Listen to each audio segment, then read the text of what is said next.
Welcome back, everyone. My colleague Nathan in the background will be cueing our guided meditation exercise. This is designed to help you to regroup and refocus after a break. This short meditation is perfect for refreshing your mind and restoring your energy, and we encourage you to take a moment to follow along. I'll pass it along to Nathan to play the video for us. I want you to start by placing both hands on your heart. Take a big breath in, feel your breath rise, and a long breath out, exhale. And start to feel your heartbeat, the beauty of being you and being alive in your own skin. Yeah, the one thing that you have that nobody else has is you.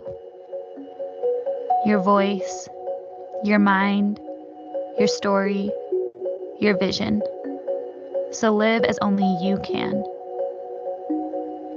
The one that you are looking for is you. Set your intention for the day. Practice gratitude for how amazing you are. Shine your light wherever you go. You are beautiful and blessed.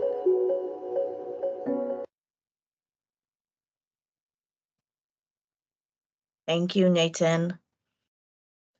And so we hope that this pause will help you or make it at least easier to dive back into today's session with renewed clarity and focus. And just a kind reminder, I know we're returning from a break, but please take a break where it serves you well.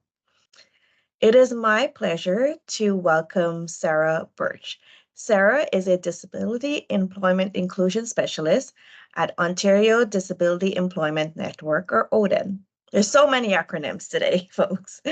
With over 15 years of experience in recruitment consulting and driving impactful projects and initiatives. Her dedication to creating inclusive and sustainable communities has garnered her recognition among her colleagues. We are thrilled to have you here today, Sarah, and for you to share your insights and experts with us today. Welcome and thank you again for joining us. I will pass it along to Sarah. Thank you kindly for the introduction, Nafisa. I'm so excited to be here with all of you today to discuss disclosure and accommodation in the workplace. We do have a short amount of time, so I will jump right in.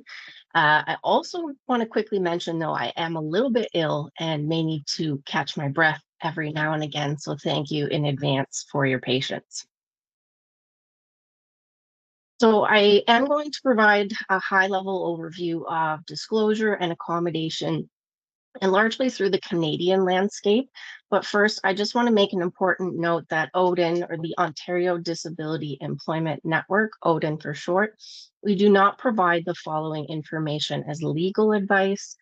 The information is provided as guidance on the topic only, and you should consult applicable legislation for authoritative information. So, disclosure regarding disability and employment is the act of informing an employer or a potential employer about one's accommodation or support needs and how one's disability may impact job performance.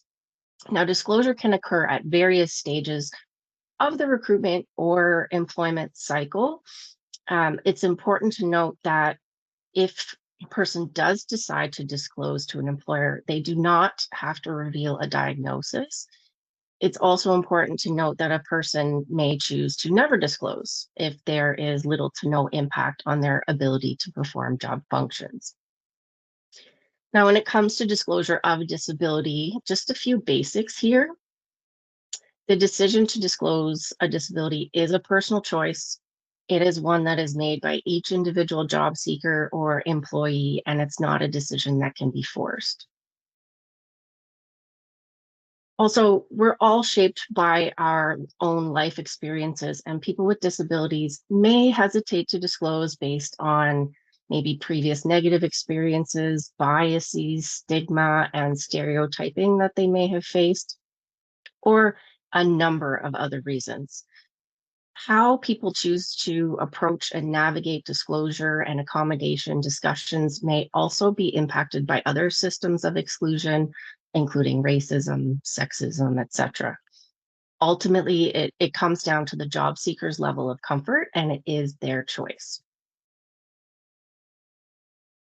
A person who has a disability is not legally required to disclose if there is no impact on essential job functions. What specifics can an employer ask? So employers do have the right to ask questions about the job functions and an employee's ability to perform them. So for example, an employer can ask you, are you able to perform the essential functions of the job as described in the job description with or without reasonable accommodations? What they cannot ask about is the name of a disability or medical diagnosis. They can ask whether supports are needed to do the essential job functions. And really, all employees should be asked whether there's anything that they need to support them to be successful in their roles, whether they have a disability or not.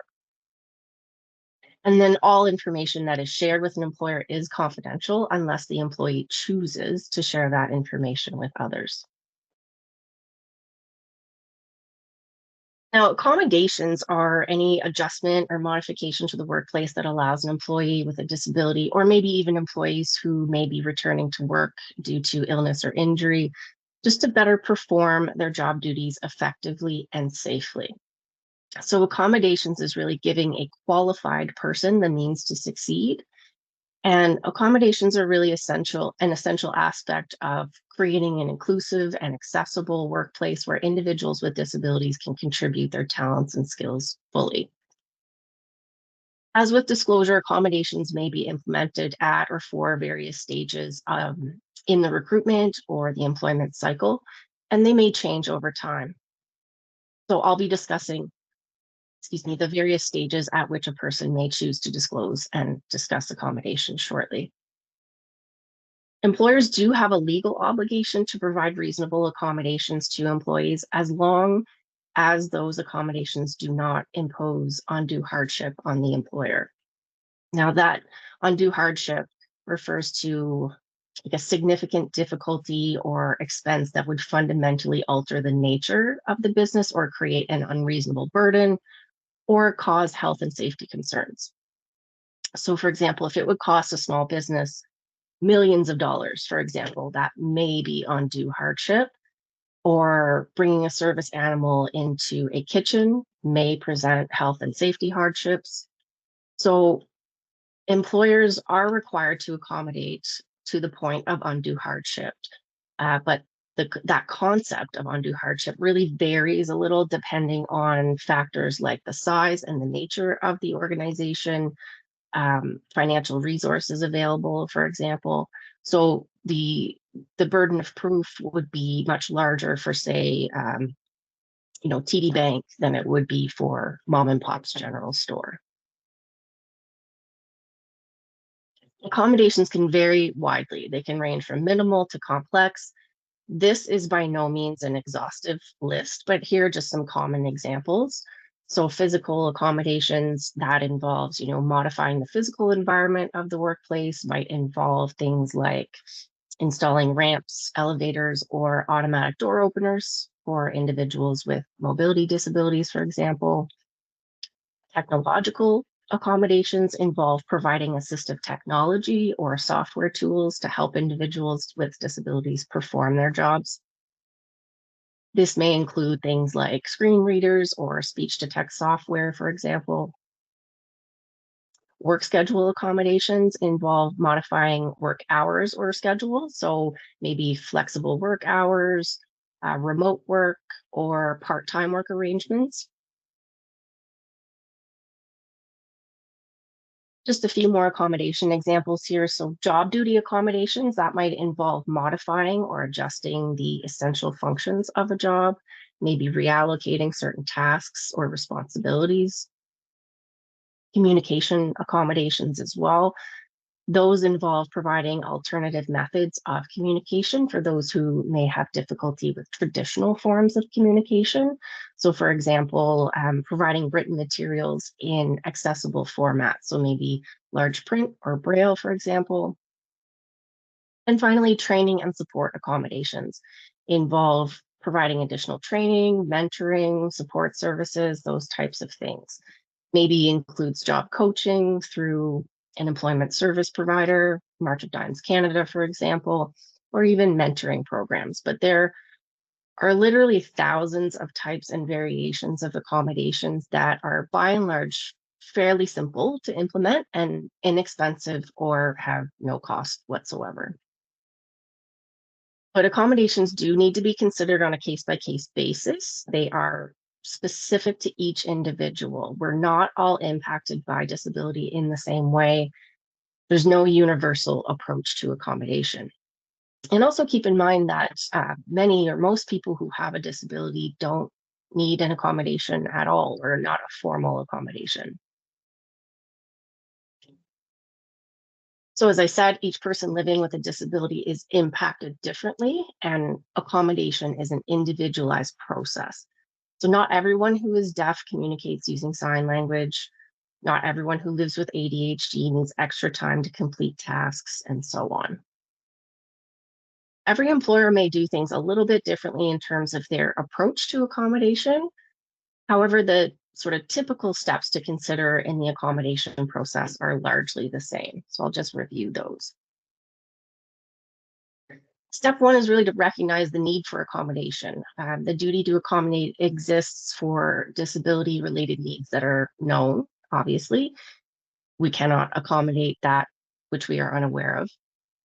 Usually that process begins when an employee with a disability requests accommodation. But sometimes the need may also be identified by the employer. For example, if a manager notices that maybe an employee is facing challenges, rather than immediately addressing this as strictly a performance management issue and beginning with maybe a punitive approach, one might consider whether the employee's actions are related to disability that can be accommodated.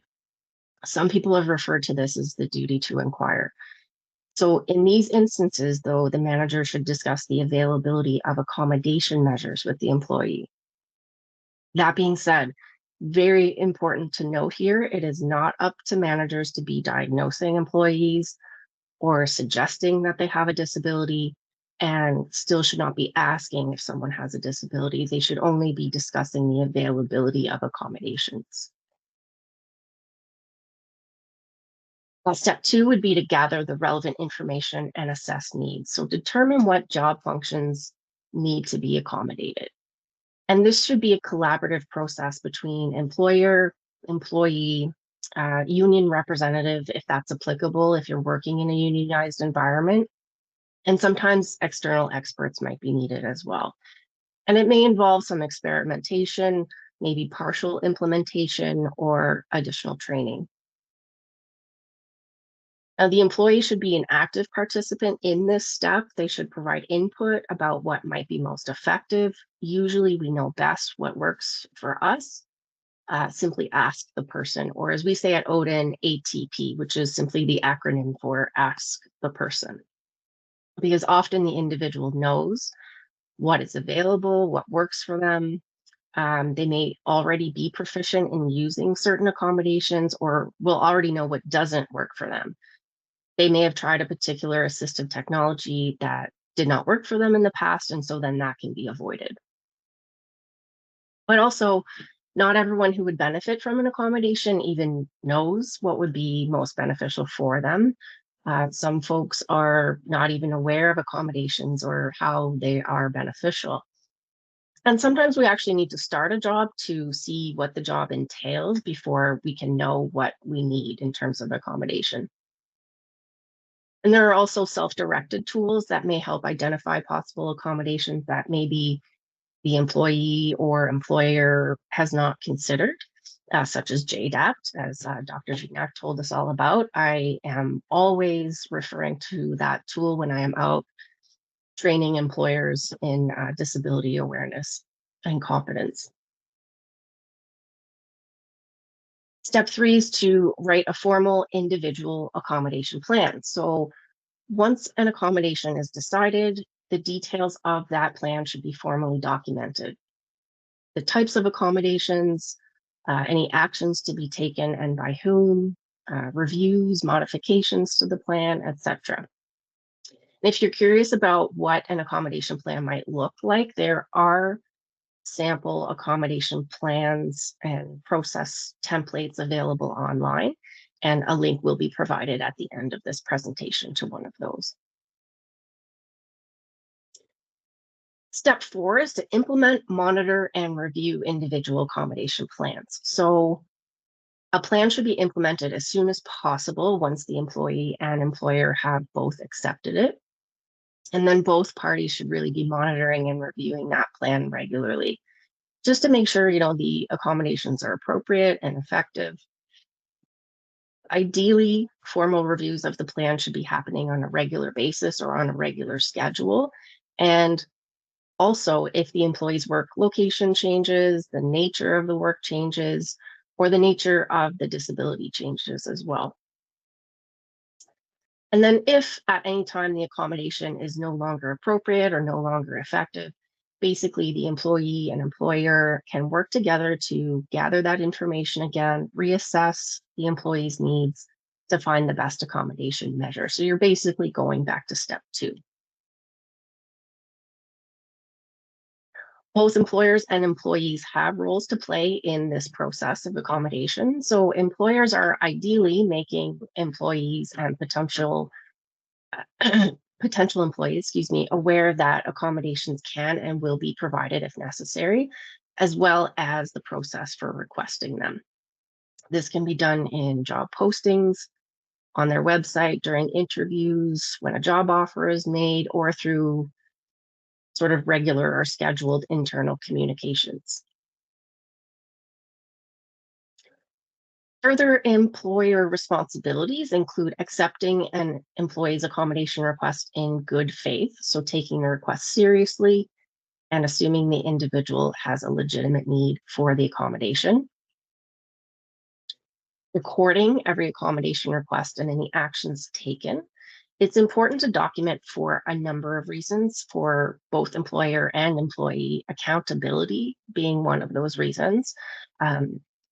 Documentation holds both the employee and the employer accountable.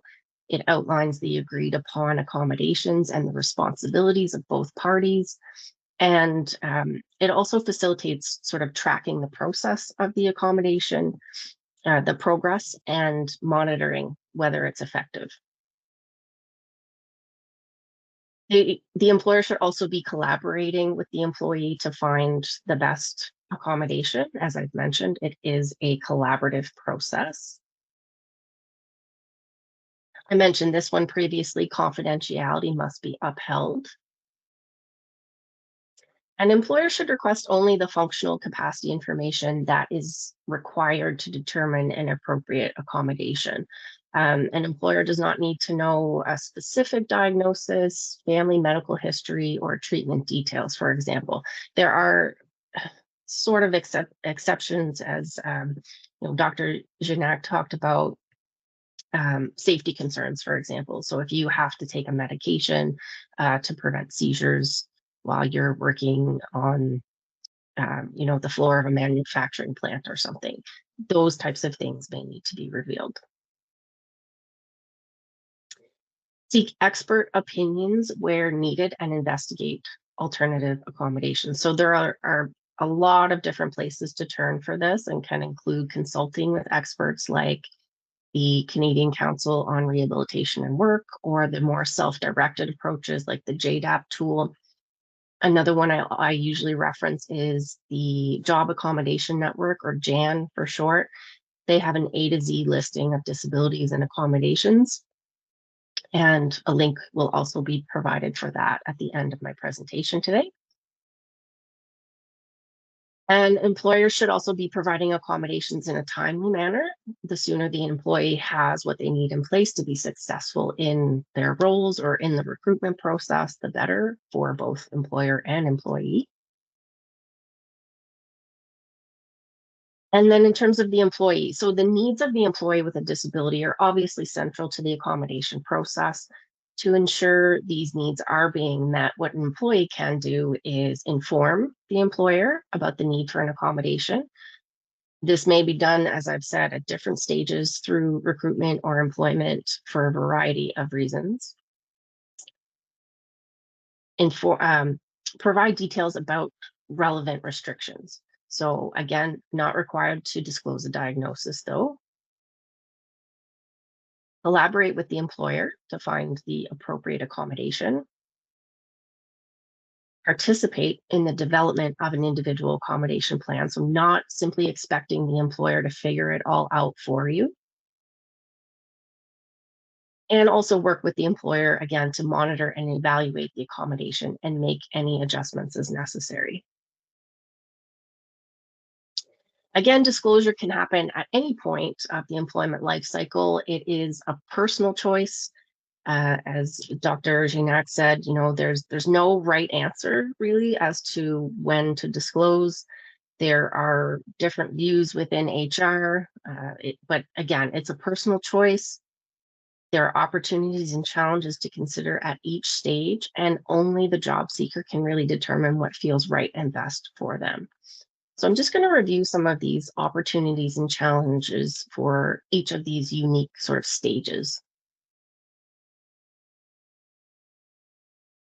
So during the application process, when you're completing an application form, you're applying online via email with a cover letter and resume, etc. You are applying in some way for a job.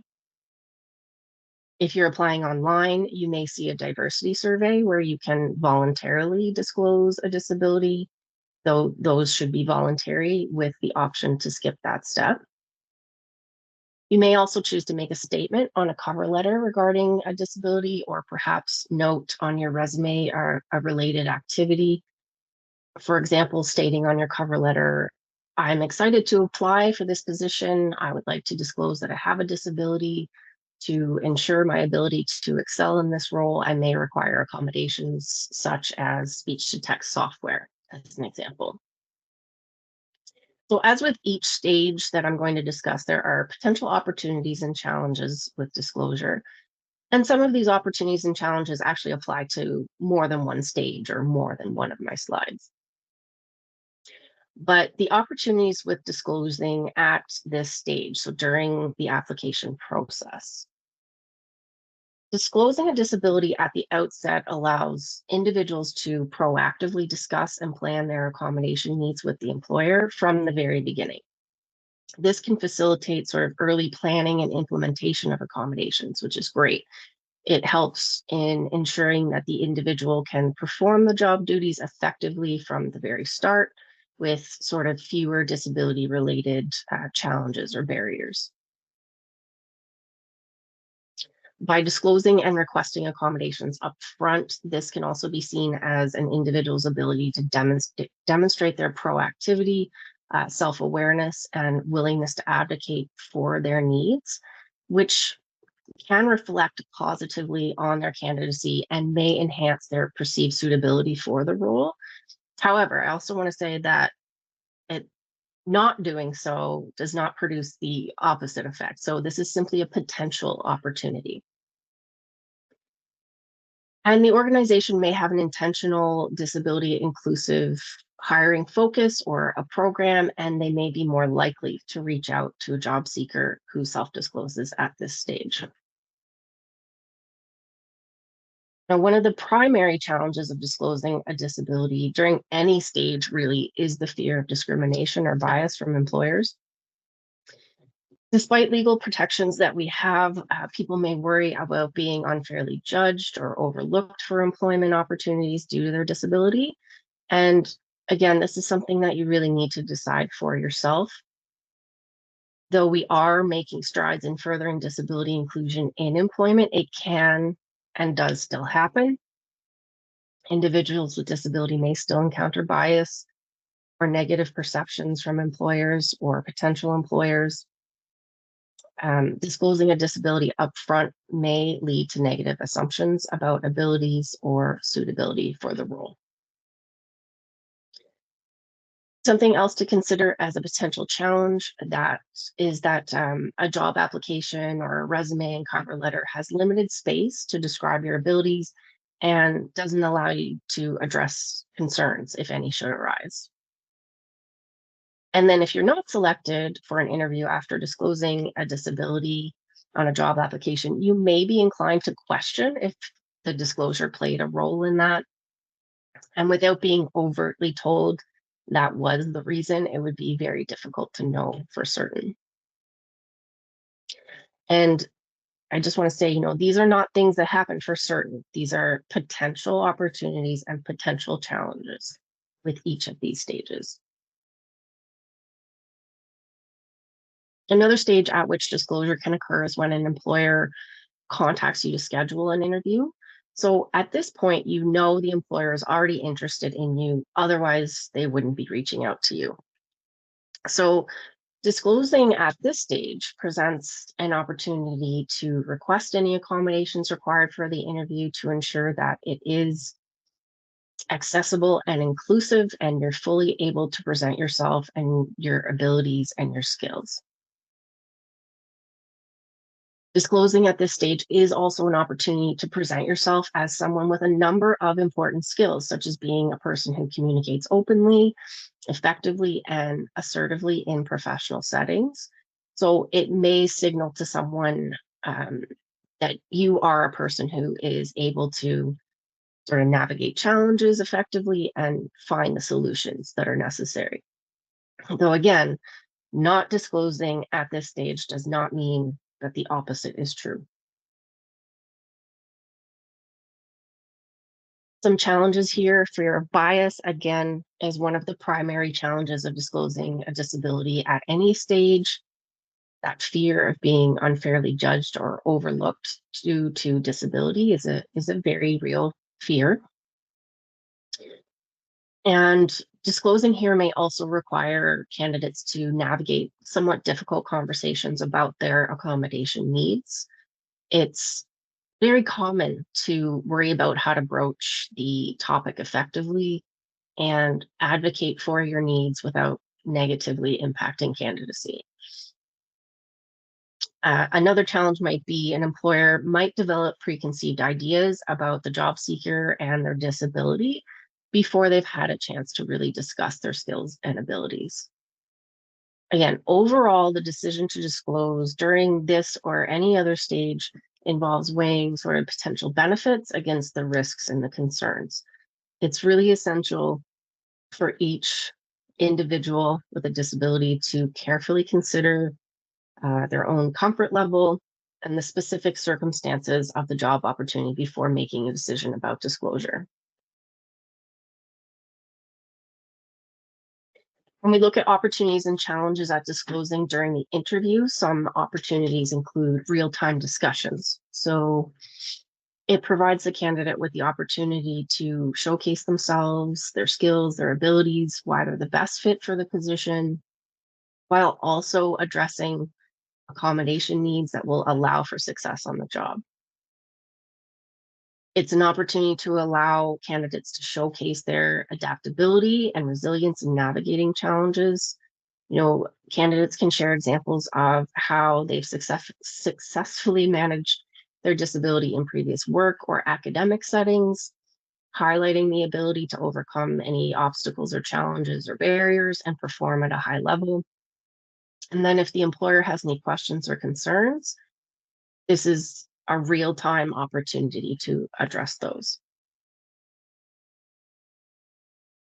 Openly discussing a disability and accommodation needs during the interview can also help build rapport between the candidate and the employer.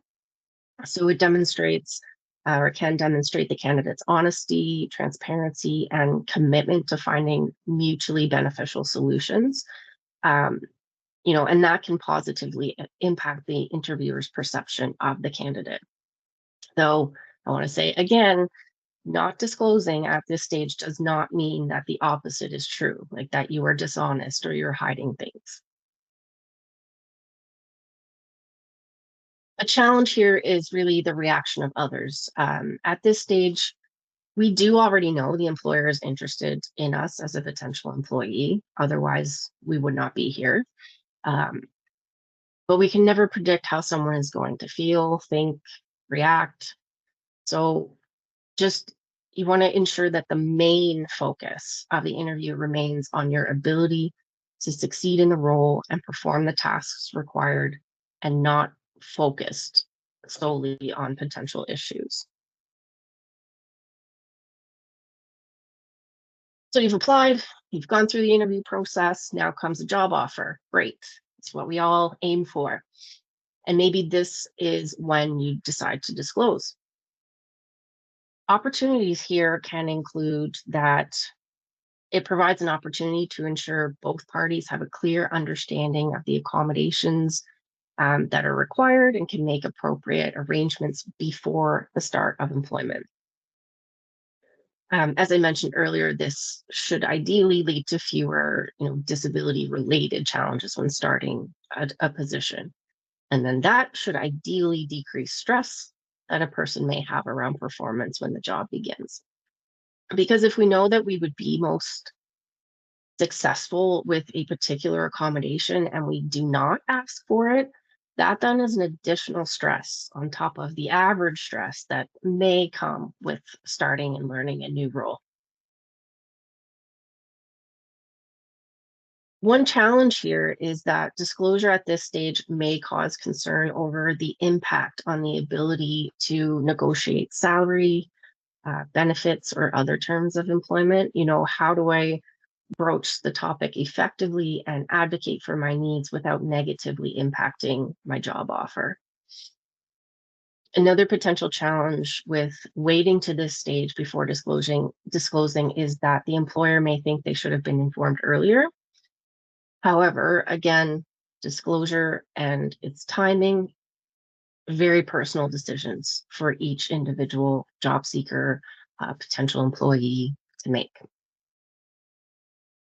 As a side note, though, if you are fully capable of performing the job with or without reasonable accommodations, and your disclosure has changed the hiring decision, you may have legal recourse. But again, I'm not in a position to elaborate much further on the legal aspects. Again, I would just direct you to the applicable legislation on the matter.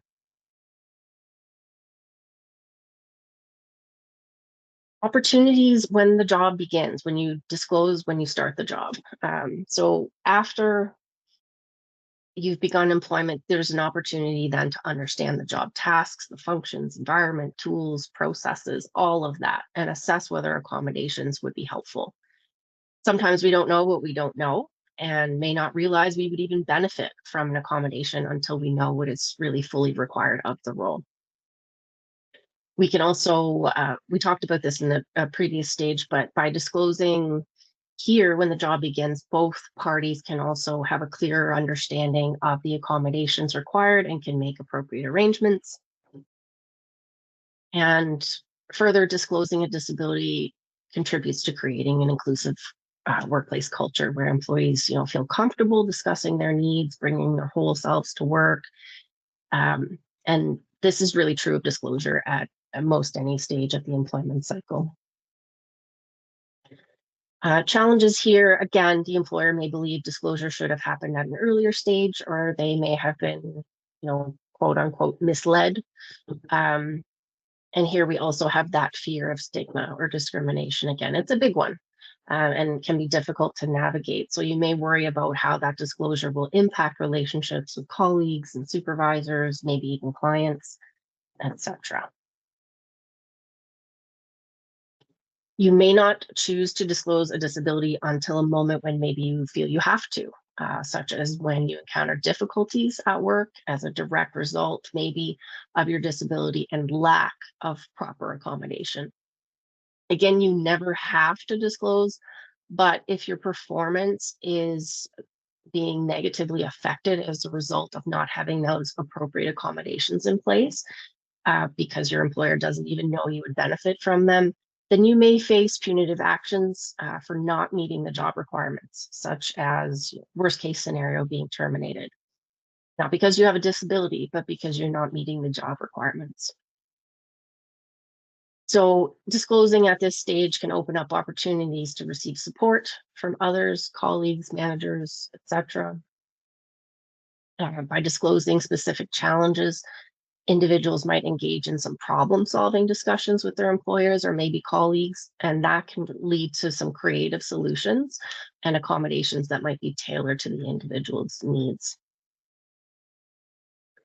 Few potential challenges with waiting until this stage: increased stress and anxiety.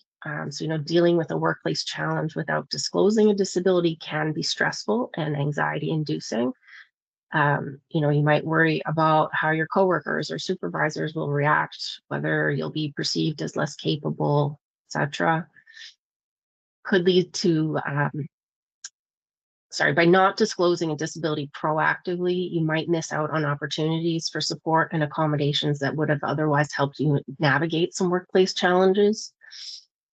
And then that might, lead also to feelings of isolation or frustration and can impact your job performance.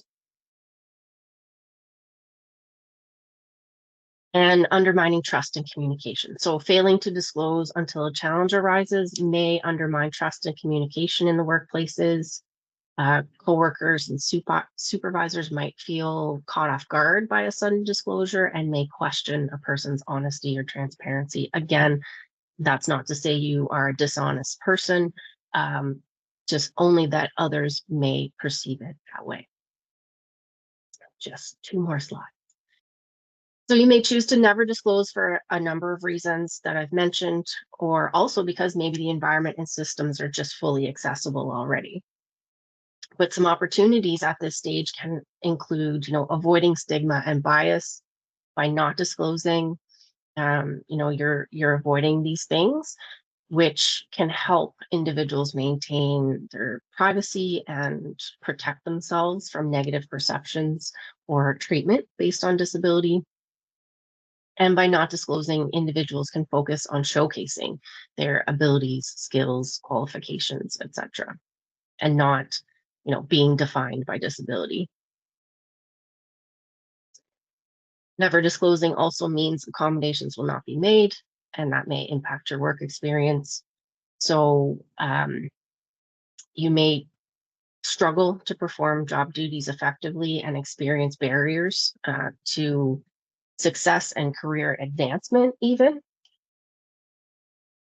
And also, without disclosing, individuals might face challenges and barriers in the workplace without the support needed. So leading to that feeling of sort of isolation and stress and those types of things again. So in conclusion, I want you to remember that disclosure is a very personal choice, cannot be forced. An accommodation plan is a collaborative process between employee and employer, and depending on the environment or situation, maybe a union rep or an external accommodation expert. Accommodation plans may need to change over time. There are opportunities and challenges with disclosing at any stage, so decide what is important to you and when or whether to disclose. And lastly, I want to say that disclosure and accommodations and that culture of openness and inclusion benefit all employees and the employer, and not just the individual with a disability.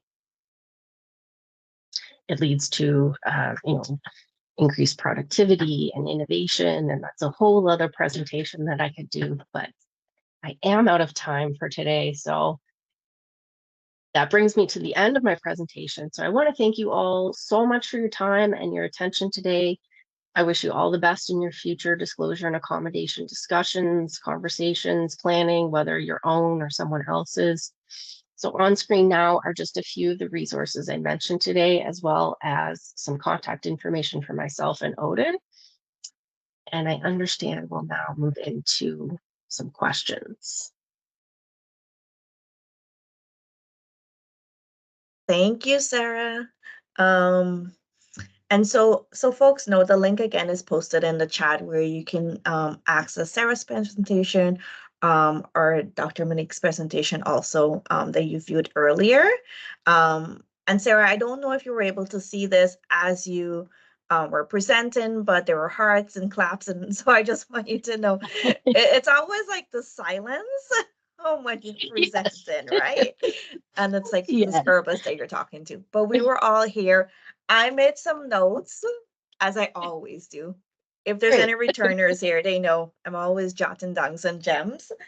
And I really do love what you said. Like you said, there's no universal approach to accommodation. And it's such an individualized plan. And I think we sometimes hear this in multiple places. But hearing this again today in this space, I think we have over 100 people. Like it's impactful for everyone to hear that message. And what I absolutely love about our audience today, it's not only learners, and you touched on this at the end as we were wrapping up. It's like, the benefit for everyone to know this information, to be part of the plan in terms of like policies that we may create from an employer perspective, right? Um, and it's a personal choice. And I absolutely love, one thing I really dislike about sometimes going to presentations is that you attend like for let's say 20 minutes and you don't have any takeaways. And I can definitely say what you shared a moment ago, there were so many takeaway pieces for everyone that's attending today, like different stages and how that's layered. So thank you so much for doing that. And like there's so many things, but I'm just gonna pass it off to Kate and we can connect offline. Oh, thank you for your kind words. I appreciate that. Yes, thank you so much, Sarah. Lots of gems. Ever since Nafisa ever noted about taking notes during presentations, I do the exact same thing now. So it's something that I've sort of learned from being a part of these events. And again, I just want to reiterate, from what I hear often is that it's a personal disclosure is a personal choice. And there's a multitude of considerations to make. And a lot of that you went through today with us. So I just want to reiterate for the folks in the audience, the slides are available on our Transition to Work website because there's a lot of great information. And so you brought up opportunities and challenges on when to disclose. And also, I love that you brought in the perspective from the employers because that's not something that we typically touch upon, but I think it helps with expectations from both sides, if we want to just call them sides. And so before we go to break, I think we can squeeze in one question for you. So how can students with disabilities or people with disabilities effectively advocate for themselves in requesting workplace accommodations, especially when transitioning from educational settings to professional environments? Sure. I would say I have a number of points, but I'll try and keep it brief. Know your rights. So familiarize yourself for sure with relevant disability rights laws, and that will vary depending on where you're located. So understand your rights to reasonable accommodations in the workplace and the process for requesting them. So in Canada, we have Canada Human Rights Act, provincial human rights codes. In Ontario, we have the Accessibility for Ontarians with Disability Act, or AODA. Each province has its own employment standards legislation. So there's a lot out there, and I would encourage you to sort of familiarize yourself with some of that. Some of it is difficult and a bit boring to read, but it's important to know. Understanding your needs as well. So identify what's been effective for you in terms of accommodation in your educational setting. Consider how that might translate into the workplace, and be prepared to articulate your needs. But also be prepared to try new things. What worked in an educational setting might not work in a workplace. So be flexible as well and collaborative again, and open to exploring maybe some different types of accommodation options. Communicate effectively, clearly, and confidently. If you are going to choose to disclose, be confident in that decision. It's very, very tough, but avoid the self stigmatization. We tend to do that often. um, you know, question the value that we might bring to work. And that's, the result of a lot of stigma and myths and misconceptions around disability, but you do absolutely bring extreme value to the workplace. So try and avoid that self stigmatization if at all possible. And be prepared to educate your employer or supervisor. That might be needed. Um, And that's great too, you know, and be open to having those conversations as long as people are coming from a good place and willingness to understand and learn more.